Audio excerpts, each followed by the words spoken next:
Mungkin teman-teman tidak tahu, satu atau kelompok yang melakukan hal tertentu dan mengambil kebijakan tertentu akan berdampak lain kepada orang lain yang bahkan mereka tidak tahu apa yang mereka lakukan. Mari kita bahas dalam Theater of Diplomacy selama 2 menit. Gareth Hardin berhasil mengkonseptualisasi tragedy of commons sebagai bentuk fenomena atau konsep untuk menangkap fenomena sosial yang terjadi di sekitarnya dan bahkan di masa modern seperti saat ini.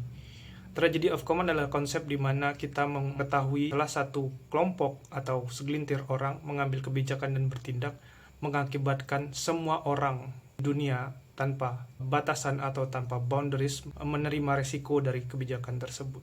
Salah satu contoh yang baik adalah ketika kita melihat bagaimana industrialisasi atau mungkin penebangan pohon mengakibatkan orang lain terdampak akan hal tersebut.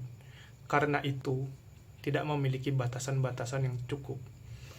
Gareth Hardin menjelaskan bahwa tragedy of commons adalah fenomena di mana ketika salah satu kelompok menghasilkan salah satu kebijakan, akan menghasilkan risiko untuk sesama. Akhirnya semua orang berdampak dan menerima risiko walaupun mereka tidak melakukannya sama sekali. Mereka hanya menerima risiko dari apa yang sudah dilakukan oleh segelintir orang.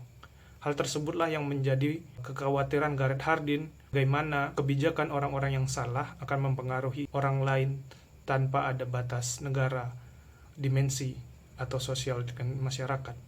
Salah satu contoh yang menarik adalah climate change. Bagaimana negara-negara Eropa yang memiliki industri besar melakukan aktivitas ekonominya, menghasilkan waste yang besar, merusak lingkungan dan polusi, akhirnya berpengaruh dan berdampak kepada orang-orang di negara lain.